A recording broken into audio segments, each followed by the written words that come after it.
¿Cómo han estado? Vamos a continuar con el estudio de la palabra de Dios.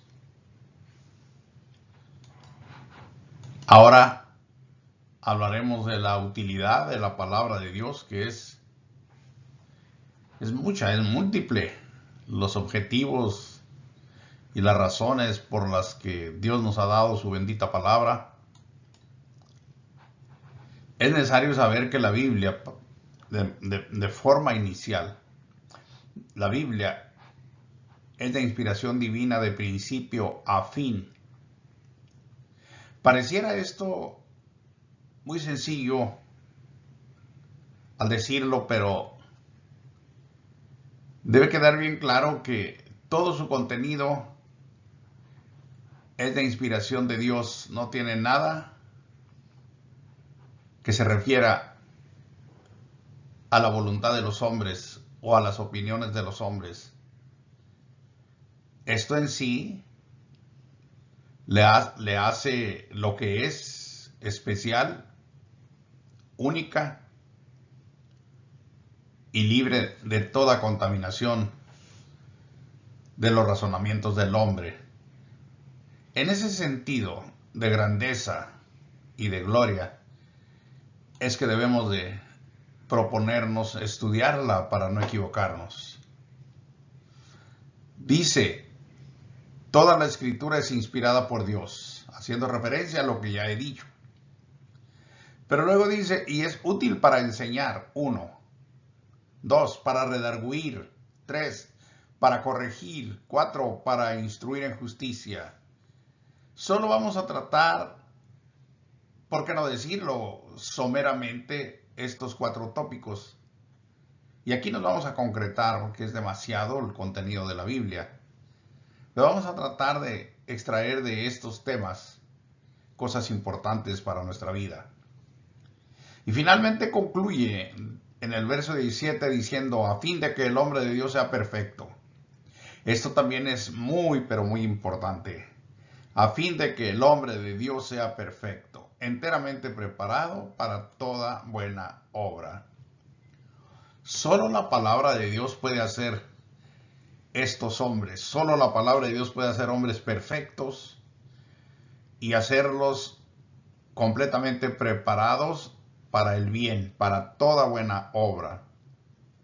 Con esto debo decirles que en este mundo no tenemos ni los materiales didácticos, por así decirlo, ni tampoco humanos, no tenemos quien haga esto.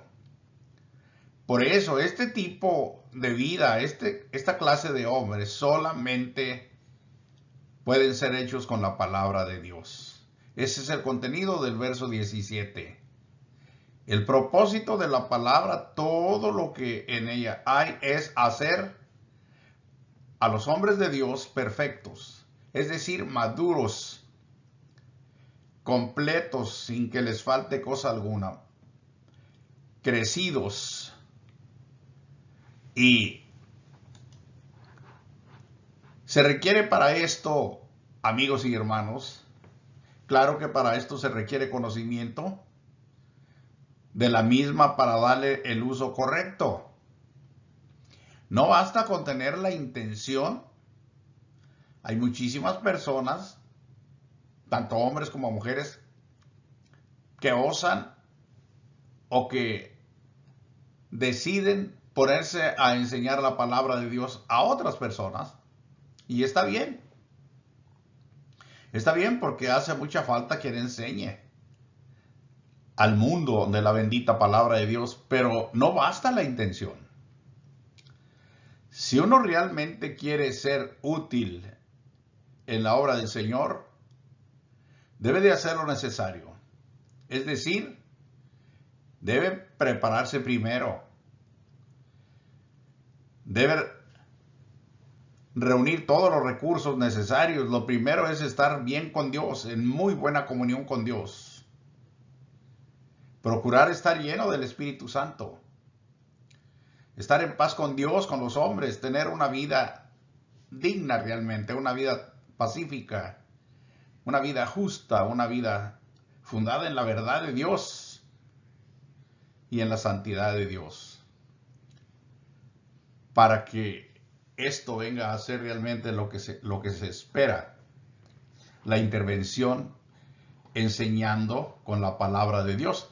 Dice esta escritura, 2 Timoteo 2:15, hablando Pablo a Timoteo en aquella ocasión, pero esto también es aplicable a nosotros. Procura con diligencia presentarte a Dios aprobado, como obrero que no tiene de qué avergonzarse, que usa bien la palabra de verdad. Ustedes saben, y la misma palabra de Dios lo enseña, que una persona neófita, es decir, una persona nueva o de reciente conversión,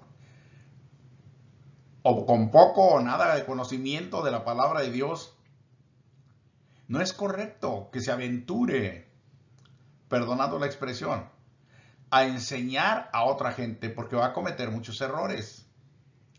Hay casos donde los hombres tienen mucha facilidad de palabra, prácticamente no les cuesta nada dar una clase, pero en realidad sus argumentos, sus conclusiones están muy lejos de ser lo que deben de ser.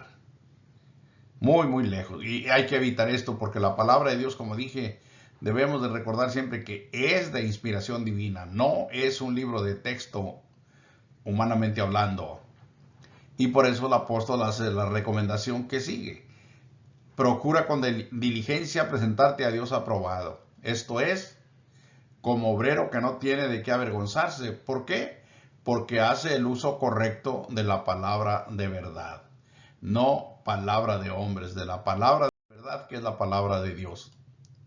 La palabra de Dios es única en lo concerniente al conocimiento de Dios, a la enseñanza de Dios. Todos los hombres podemos llegar a conocer la verdad. ¿Cómo? Escudriñando la santa palabra de Dios. Todos podemos llegar a la unidad. Y empezamos, aunque aquí no incluí este tema, pero es importante porque va delante de todos, la verdad. Empezamos por la verdad, conociendo y entendiendo lo que es la verdad. A partir de allí, todos tenemos la oportunidad de continuar estudiando punto por punto las cosas hasta comprender bien todo lo que necesitamos. El Señor Jesús, en aquella hermosa oración que hizo en Juan 17, los hombres la llaman una oración sacerdotal. Es maravilloso lo que el Señor dijo ahí. En el verso 17 dijo, santifícalos en tu verdad. Y luego asevera, tu palabra es la verdad. Es también, así como hemos dicho, inspiración divina de principio a fin, también es la verdad, igual, de principio a fin. Y aquí vamos a poner en nuestra mente un poquito, vamos a decirlo así, una noción, pero que es suficiente para que nosotros podamos desarrollar el estudio en este aspecto. La escritura dice en 1 Pedro 4:11, si alguno habla, quien quiera enseñar de la palabra de Dios o quien quiera decirle las cosas a otro, hable conforme a las palabras de Dios. Esa es la parte fundamental. Si alguno habla de parte de Dios, hable conforme a las palabras de Dios. No se desvíe, no hable lo que ésta no contiene, no incluya sus propias conclusiones, a un lado las propias maneras de creer o de pensar. La palabra de Dios no permite eso. Es absolutamente perfecta y es única y suficiente. Entonces, si buscamos, como dije, un elemento que nos ayude a entender lo que es la verdad, aquí lo tenemos en la primera parte ya. Si alguno habla, hable conforme a las palabras de Dios. Las palabras de Dios son la verdad. Lo acabamos de ver ahí arribita en el verso 17 del 17 de Juan. Tu palabra es la verdad. Podríamos decir entonces hablar la verdad significa que usted y yo, que queremos enseñar con la palabra de Dios, debemos estar primeramente completamente de acuerdo con las palabras de Dios. Es decir, que nuestro pensamiento, nuestra mente, nuestra idea, nuestro corazón, todo se adhiera, se una a la palabra de Dios completamente. Y ahí, en ese punto, desarrollar todo lo que queremos hablar, todo lo que queremos enseñar, no desviándonos. Pero eso es lo básico, estar de acuerdo con las palabras de Dios tal como Él las ha dado. Esa es la verdad, la conformación, dice ahí la palabra, hable conforme, la conformación de la mente y del corazón a las palabras de Dios.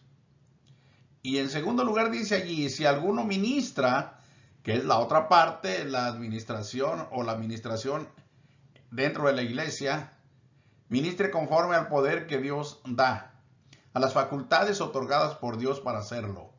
¿Para qué? Para que en todo sea Dios glorificado por Jesucristo, a quien pertenecen la gloria, el imperio por los siglos de los siglos. Amén. Así estamos ya en el inicio, no permitiendo de ninguna manera huecas sutilezas, argumentos u opiniones de los hombres. Si esto ocurre, así no se podrá enseñar correctamente con la palabra de Dios, como lo estamos estableciendo. El apóstol Pablo escribió en Colosenses 2:8 lo siguiente: mirad que nadie os engañe por medio de filosofías y huecas sutilezas, según las tradiciones de los hombres, conforme a los argumentos del mundo y no según Cristo. De esto, huecas sutilezas, obviamente el apóstol hacía mención también de lo que eran los sofistas.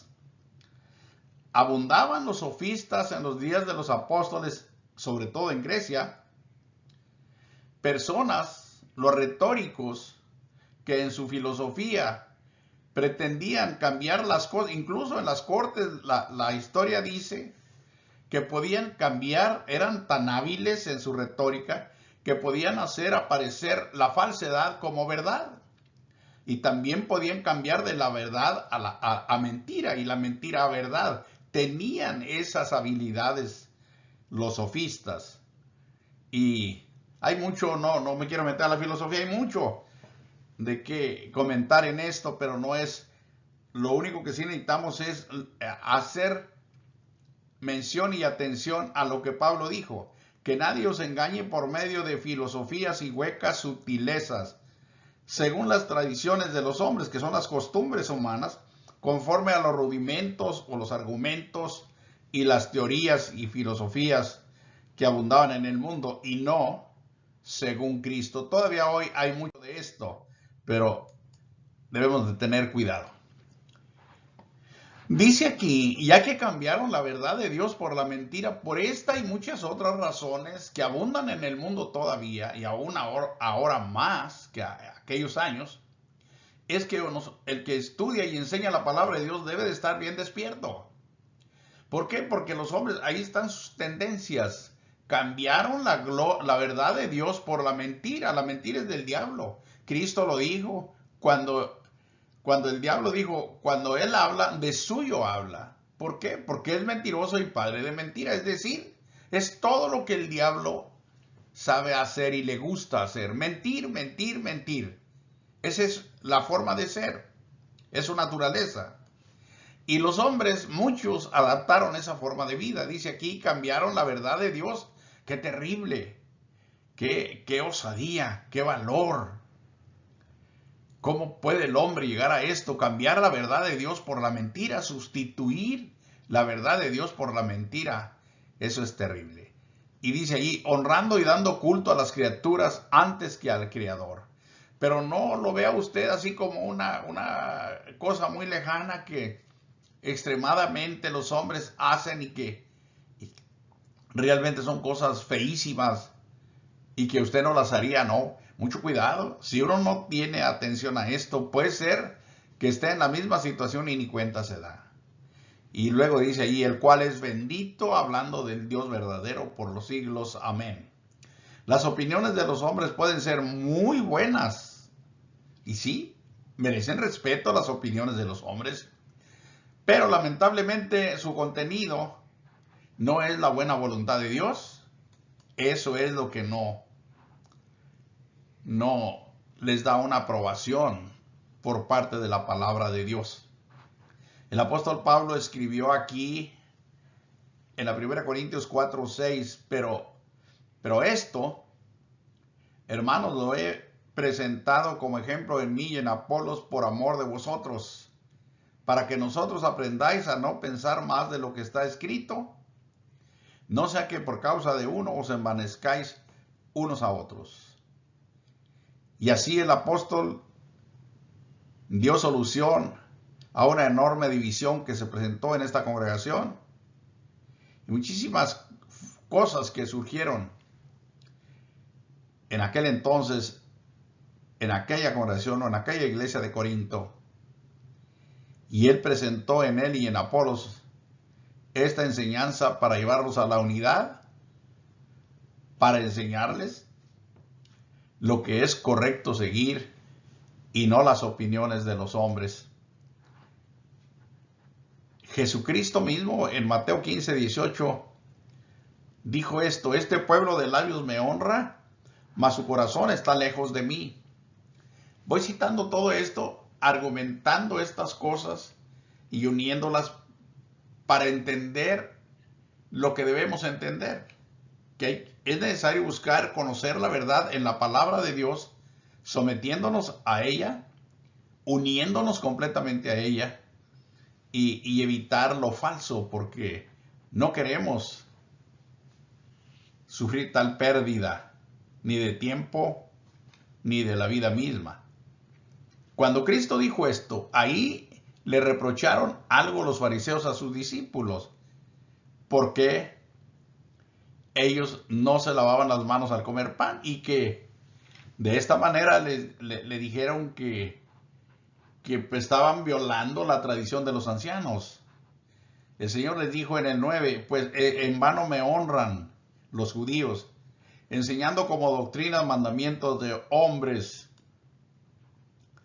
Y le dijeron por ahí los apóstoles que se habían enojado los fariseos con lo que el Señor les dijo. Y él dijo, respondiendo él dijo, toda planta que no plantó mi Padre Celestial será desarraigada. Permítame una breve explicación aquí, solamente por lo que contienen estas escrituras del capítulo 15 de Mateo. Se trata, por así decirlo, de un reclamo de los fariseos a los discípulos de Jesús por una situación que ocurrió ahí, que no se lavan las manos cuando comen pan los discípulos de Jesús. Y ellos dicen que están desobedeciendo la tradición o la enseñanza de los ancianos.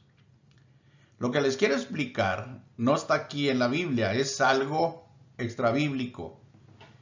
Pero al día de hoy tenemos en Israel hay dos Talmud, son documentos que así se llaman.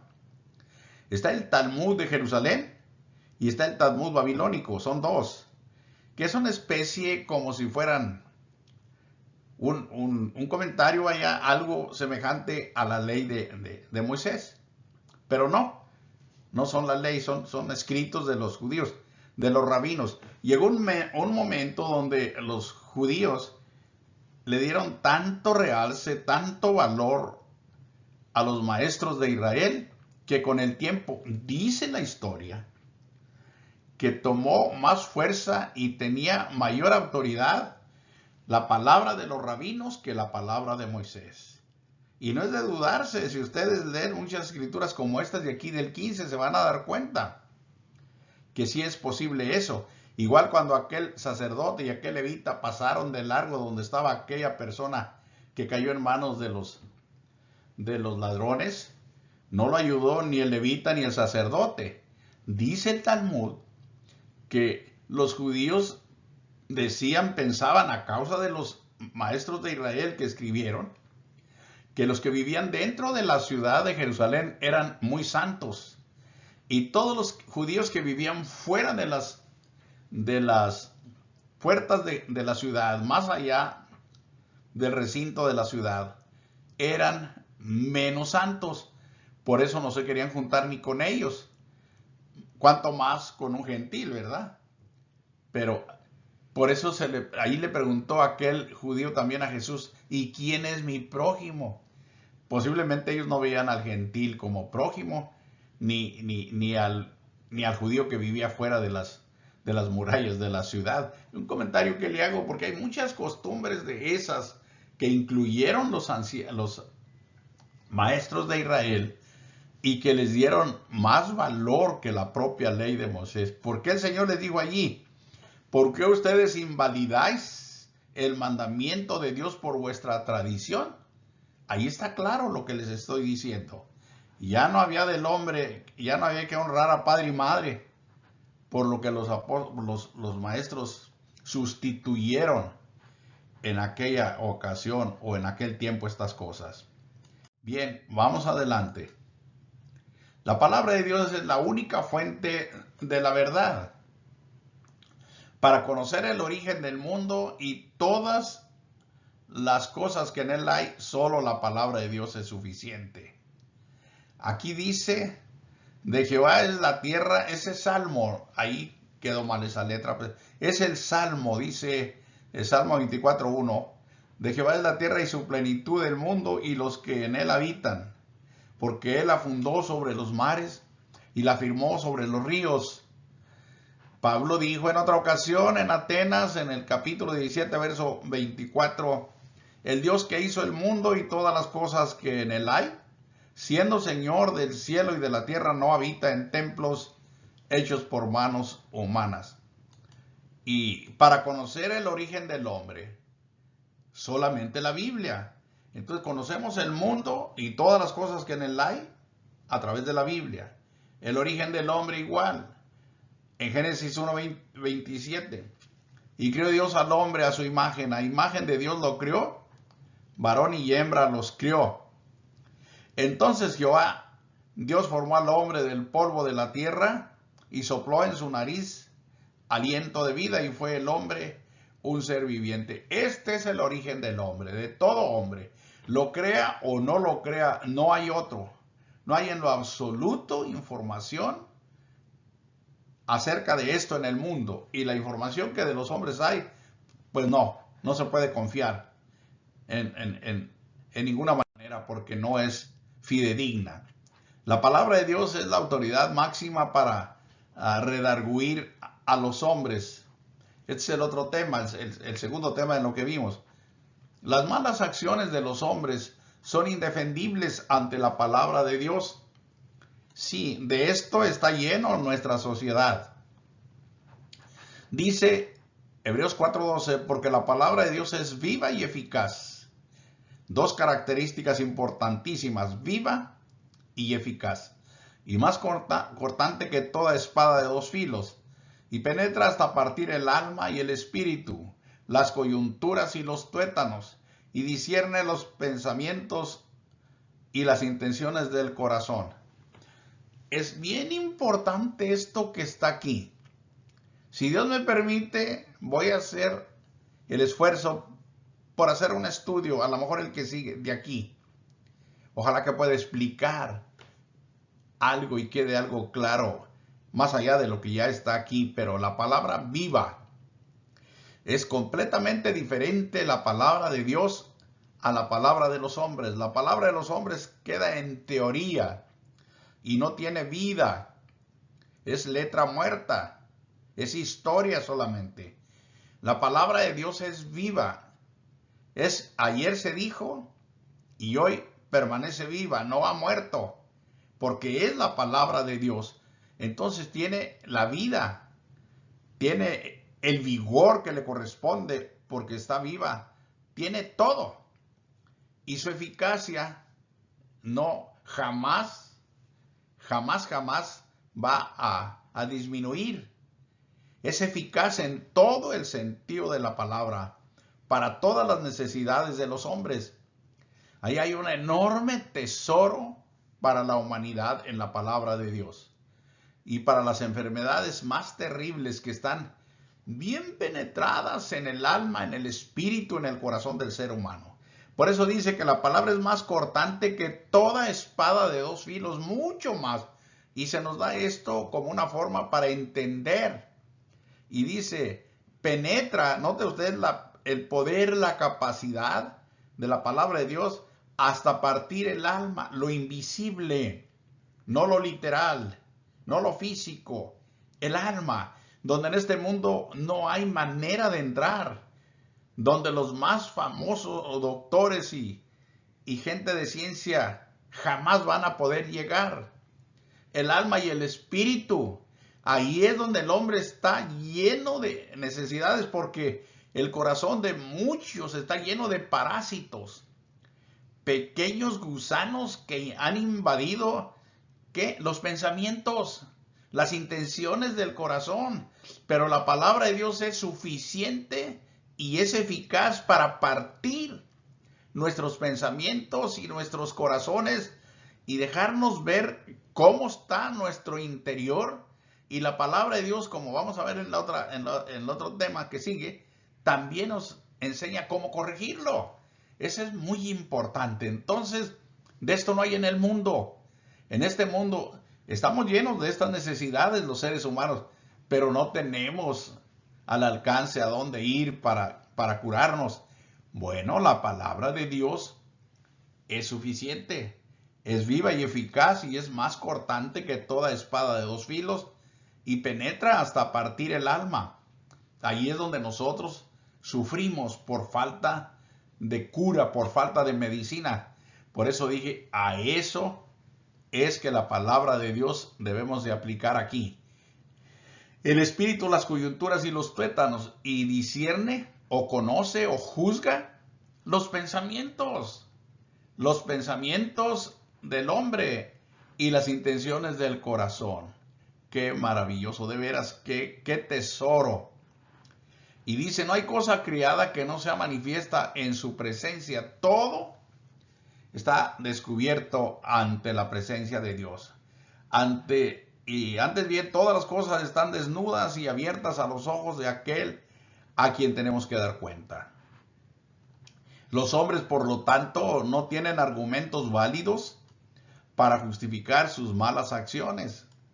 Y en Gálatas hay una lista, yo la puse aquí, pero hay por lo menos 3, 4 listas más en el Nuevo Testamento de malas obras, que podemos bien decir, esos son pequeños parásitos, pero demasiado malos, que han anidado en el corazón, en lo más interno, más profundo, más invisible de los pensamientos y de las intenciones del corazón de los hombres. Ahí están estos engendros de maldad. Y por eso dije, el hombre no tiene justificación.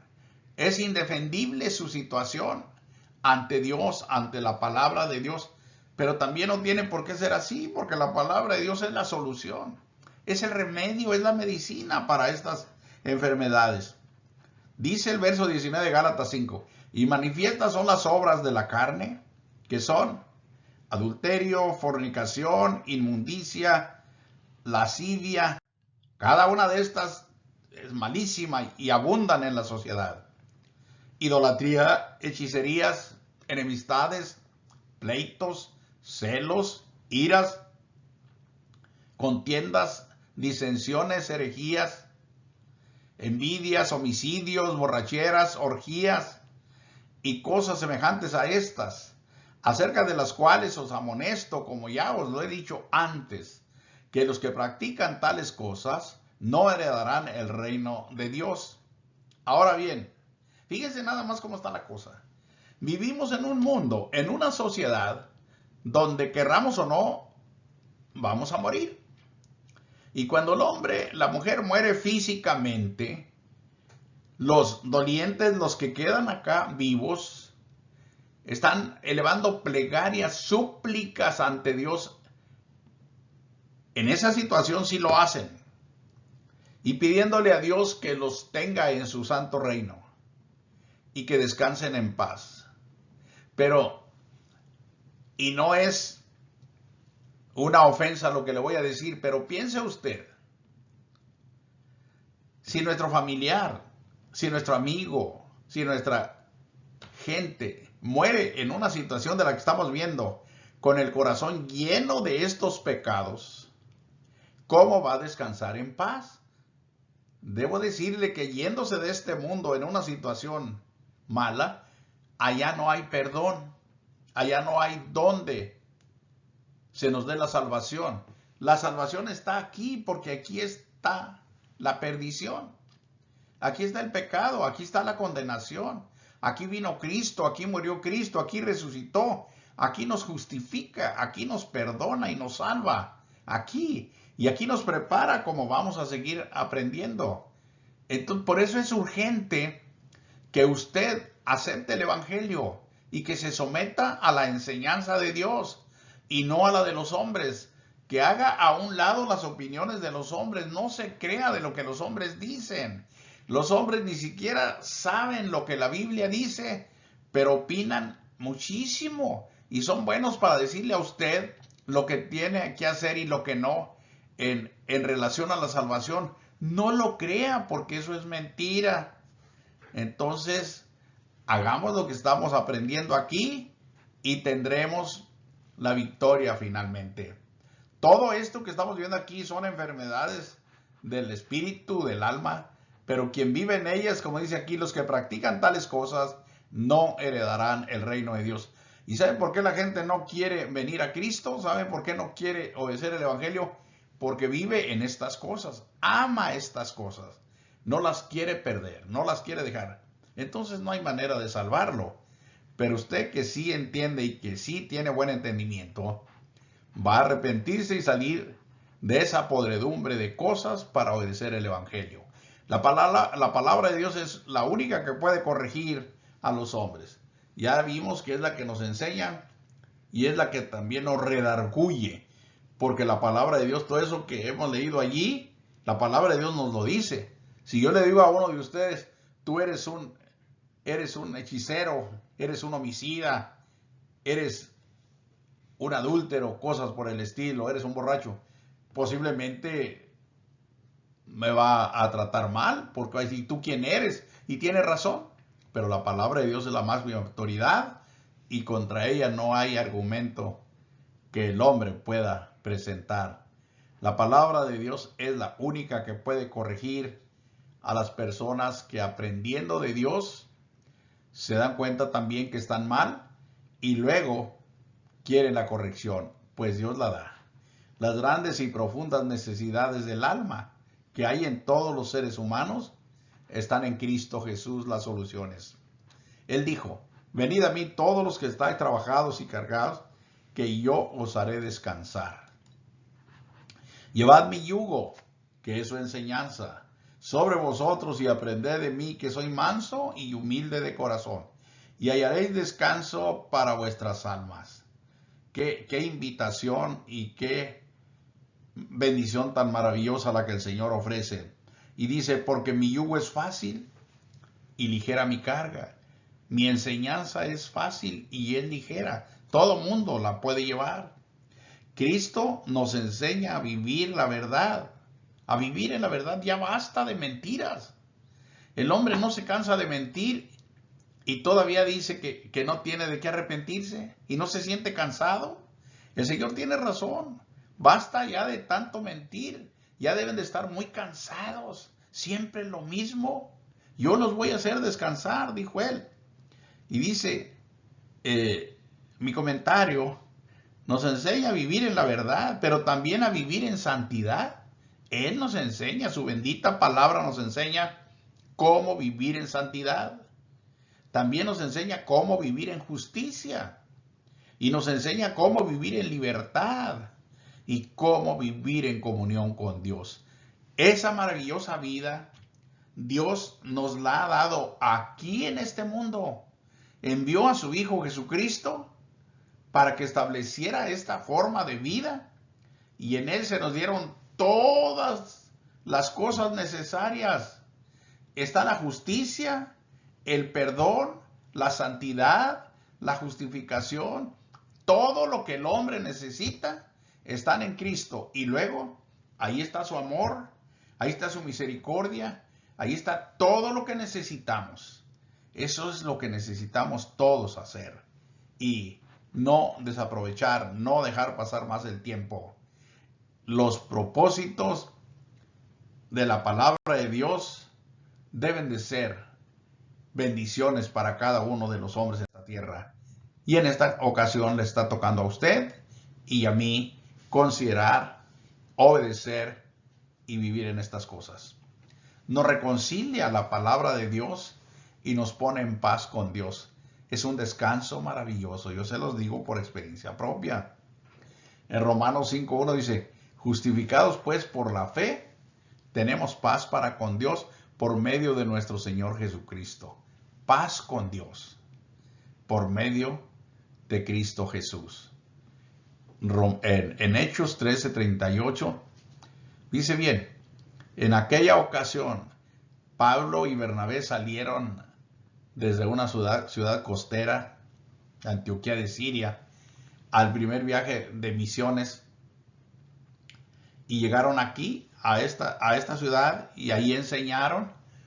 Pero note usted parte de lo que el apóstol dijo. Sabed pues esto, varones hermanos, hablando en la sinagoga de los judíos, que por medio de él, de Jesucristo, a quien ellos iban anunciando, se os anuncia perdón de pecados. Es una bendición maravillosa. ¿Qué más quiere el hombre? Espera que Dios le perdone después que muera. Es mentira. Dios nunca ha dicho que después de muerto el pecador, Dios le vaya a ofrecer o a otorgar su perdón. Eso no es cierto. El perdón aquí se da en el mundo por medio de Jesucristo, porque aquí derramó Él su sangre para limpiarnos y perdonarnos. Pero se tiene que arrepentir la persona previamente, dejar de hacer el mal que está haciendo. Y Pablo llegó con este mensaje y les dijo que por medio de Cristo, ellos, los apóstoles, iban anunciando perdón de pecados, pero mire cómo lo sigue. Y que de todo aquello de que por la ley de Moisés no pudiste ser justificados, porque hacían muchos sacrificios, holocaustos y tantas cosas, y no recibían el perdón, porque la sangre de los animales no había la virtud que se requiere para ser perdonados. Entonces en Cristo sí, dice, en Él es justificado todo aquel que cree. Sea usted uno de estos benditos de Dios ahora. Nos libra la palabra de Dios de la duda y de la ignorancia. Hay tanto que yo quisiera explicar en esto, pero el tiempo es corto por ahora, pero ahí vamos poco a poco. Nos dice a dónde vamos al morir. Es bien triste ver a la gente cuando se ha ido uno de sus familiares, con qué dolor sufre y llora, cómo se lamentan, realmente en un desconsuelo terrible. Pero ¿qué saben ellos del futuro? ¿Qué saben ellos del más allá? ¿Qué saben ellos de la vida después de la muerte? Si nunca han leído la Biblia. Además, muchos no creen en ella siquiera. Entonces, hay que entender esto. La Biblia nos da toda la información necesaria. Por eso en el punto 3 yo pongo, nos libera de la duda. Nos enseña a dónde va el hombre de Dios cuando deja este cuerpo. Y así ya se acaba esta duda y se acaba esa ignorancia. En una de las cartas que el apóstol Pablo escribió, en la primera a los tesalonicenses, por allá en el capítulo 4, en el verso 13, dice: tampoco queremos, hermanos, que ignoréis acerca de los que duermen. Ahí la palabra duermen se está refiriendo a los que han muerto físicamente y siendo cristianos aquí en la tierra. No queremos, dijo Pablo, que ignoren el resto de la hermandad. No debe ignorar acerca de qué pasó con ellos o qué está pasando, a dónde están, a dónde fueron.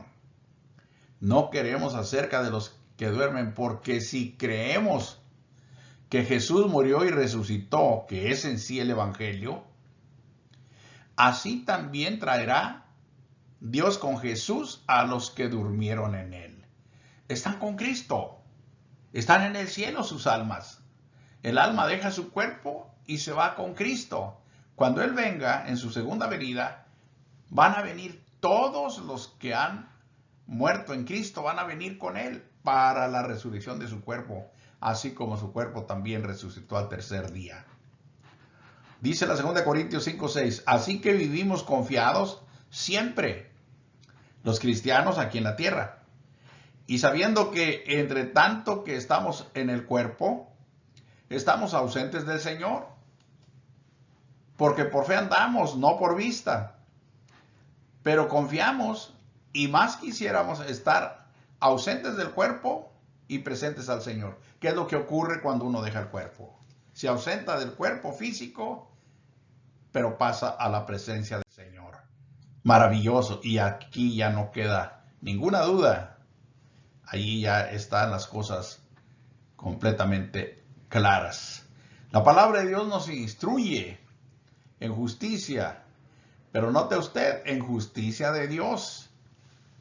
Primera de Pedro 2:24, quien llevó, hablando de Cristo, él mismo nuestros pecados en su cuerpo sobre el madero, para que nosotros, estando muertos a los pecados, vivamos a la justicia, y por cuya herida fuisteis sanados. Pero vivamos a la justicia de Dios, no a la justicia de los hombres, no a la justicia del mundo. Cuando vea usted, amigo, hermano, hermana, que su justicia entra en conflicto con la de Dios, abandone la suya. Ese es mi consejo. Abandone su justicia, porque la tendencia, por así decirlo, casi normal o natural del hombre en esta tierra es hacer justicia. En el medio en que vive, aplica la justicia, pero su justicia. Y ahí es donde se generan los conflictos, evitando o rechazando las injusticias, o evitando las injusticias, y uno tiende a vivir en su propia justicia personal. Y por eso le digo yo que si su justicia de persona entra en conflicto con la de Dios, que es diferente, abandone la suya. ¿Por qué? Porque mire lo que dice Santiago 1:20. Porque la ira del hombre no obra la justicia de Dios. Cuando usted está colérico, cuando usted está enojado, la justicia de Dios no va a obrar. Porque su corazón, su ánimo, su estado está mal. Entonces necesita tranquilizarse, necesita abandonar la violencia, necesita abandonar el enojo, necesita abandonar su ira.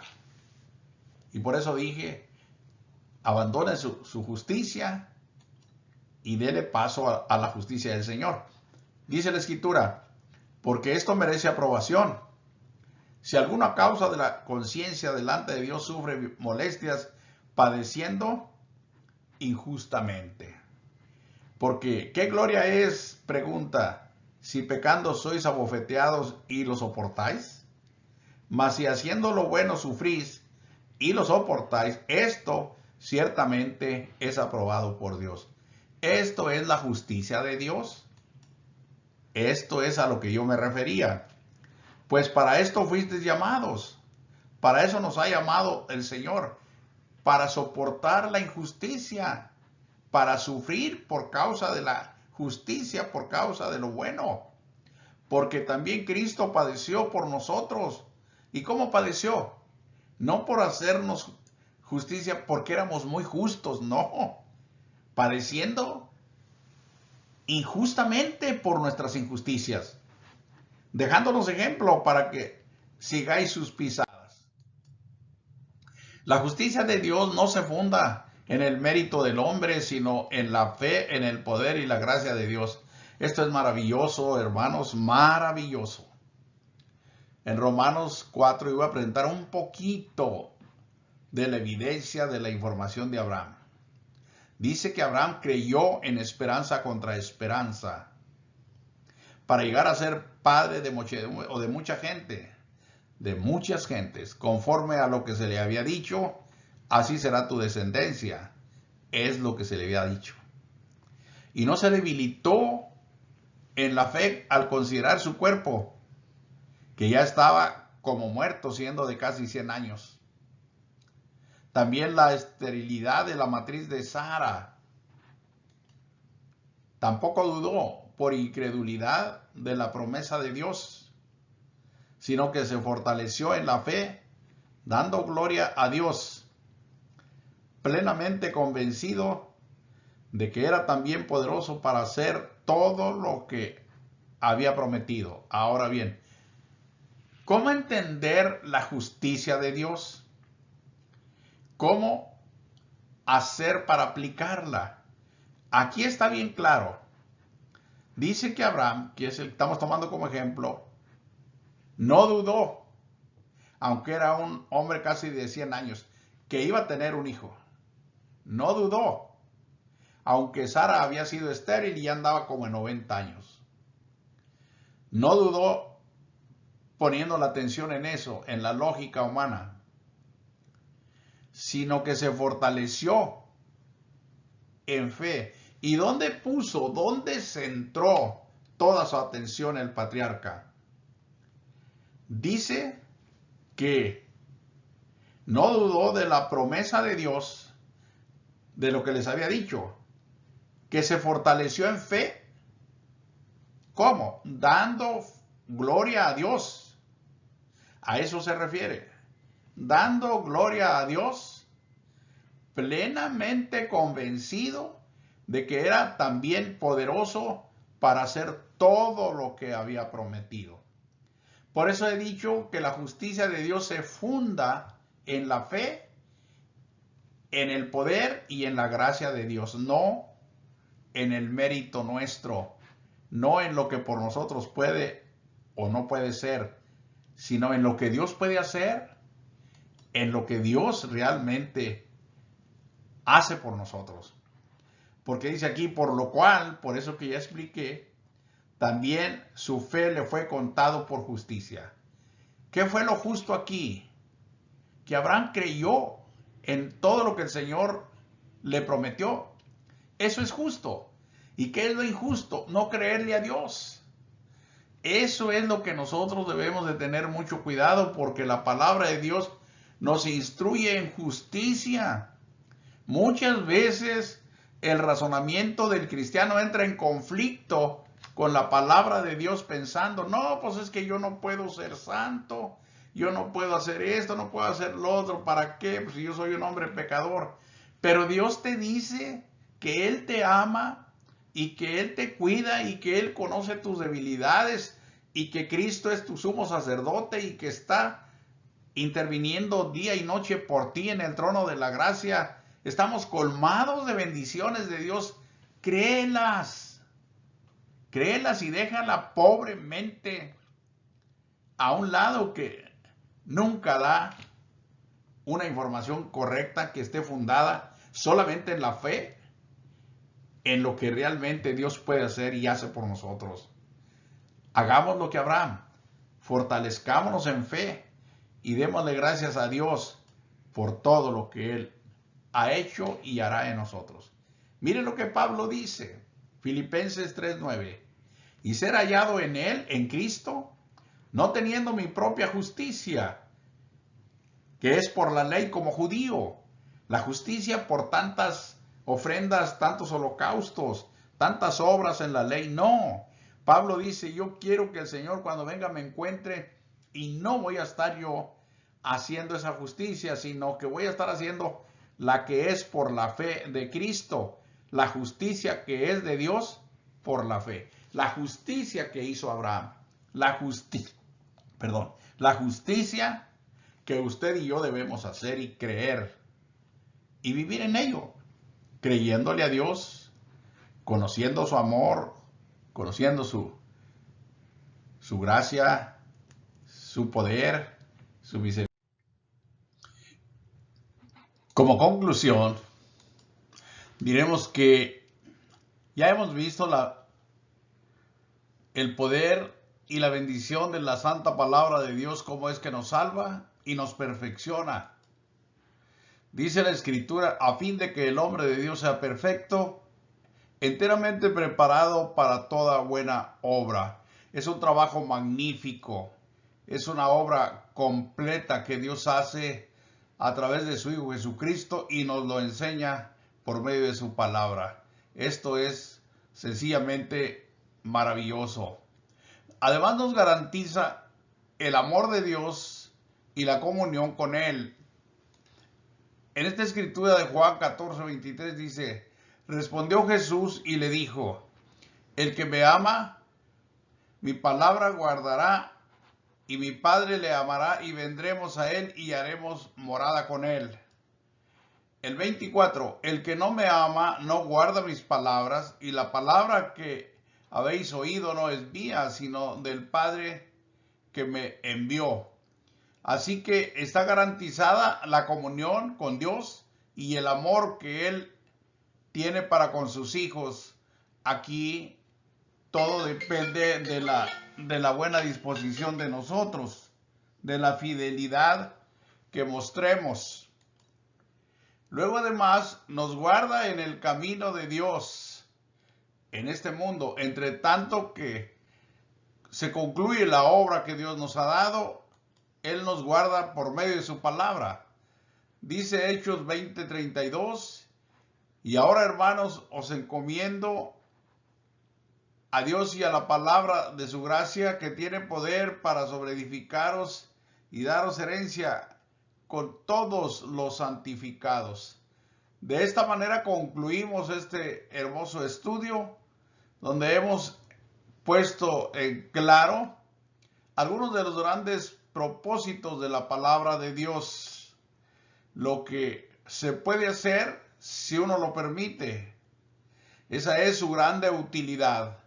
Nos enseña lo que es la verdad, como hemos visto, nos enseña el origen del mundo, el origen del hombre, nos enseña quién es realmente el Dios verdadero, nos enseña cómo podemos nosotros conocer la salvación que Dios nos ha dado en Cristo, nos enseña todo lo concerniente a Dios y al hombre, pero además nos redarguye, como ya lo estudiamos, nos hace entender, nos hace ver el error, la mala manera de vivir que tal vez hemos llevado en este mundo y nos redarguye haciéndonos entender en qué consiste esa mala manera de vivir y luego nos corrige, nos da la solución a esa vida, nos perdona, nos justifica, nos santifica y nos hace